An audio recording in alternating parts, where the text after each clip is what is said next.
देवेंद्रनाथ टैगोर जो बंगाल से ताल्लुक रखता था, उसके घर में एक लड़का का जन्म होता है। उस लड़का का नाम रविंद्रनाथ टैगोर रखा जाता है। क्योंकि उसके घर के आदमी धार्मिक प्रवृत्ति के थे, इसीलिए उसके घर में धार्मिक प्रवृत्ति हमेशा बनी रहती थी।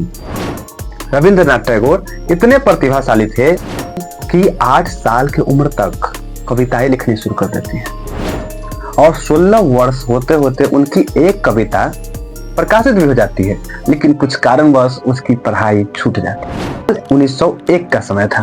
रविंद्रनाथ टैगोर एक आश्रम की स्थापना करते हैं और कई प्रसिद्ध किताबें लिख डालते हैं, जिसके कारण उन्हें नोबेल प्राइज तक भी दिया जाता है, जैसे कि गीतांजलि। इसके कारण उन्हें नोबेल प्राइज भी दिया जाता है। जलियांवाला बाग हत्याकांड होने के बाद वे अंग्रेजों के द्वारा दिए गए जो भी उपाधियां होती है ना, वे उसे ठुकरा देते हैं। तब समय आती है 1911 की, जब रविंद्रनाथ टैगोर हमारे जो राष्ट्रगान है जन मन गण अधिनायक जय है, उसकी रचना कर डालते हैं। 24 जनवरी 1950 को रविंद्रनाथ टैगोर के द्वारा लिखी गई जो जन गण मन अधिनायक जय है, उन्हें राष्ट्रगान के रूप में अपनाया भी जाता है।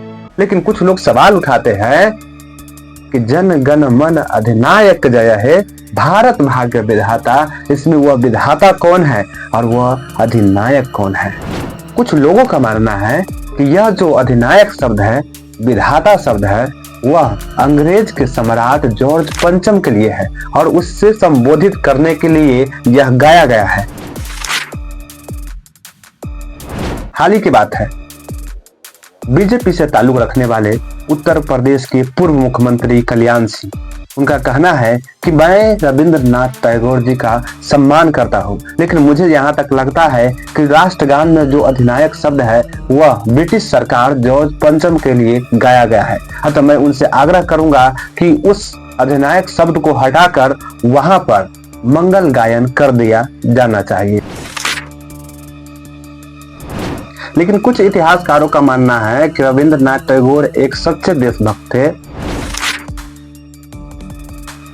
तो कैसे किसी अंग्रेज के लिए एक गीत को लिख सकते हैं? उन्होंने जलियांवाला बाग हत्याकांड होने के बाद उन्हें मिली जो उपाधि थी, उन्हें भी ठुकरा दिया।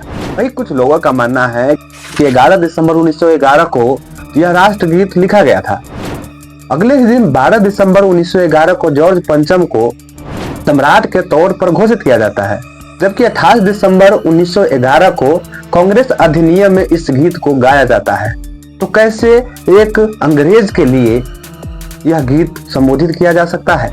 इस मामले पर रविंद्रनाथ टैगोर स्वयं कहते हैं कि इसमें जो भाग्य विधाता है, जो अधिनायक शब्द है, वह उस भाग्य विधाता परम पिता परमात्मा को संबोधित है, जो हमें सुख दुख में साथ देते हैं। वो हमारे परम पिता परमात्मा है, जो हम जैसे सूक्ष्म जीवों को इस दुनिया में जीने का अवसर देता है।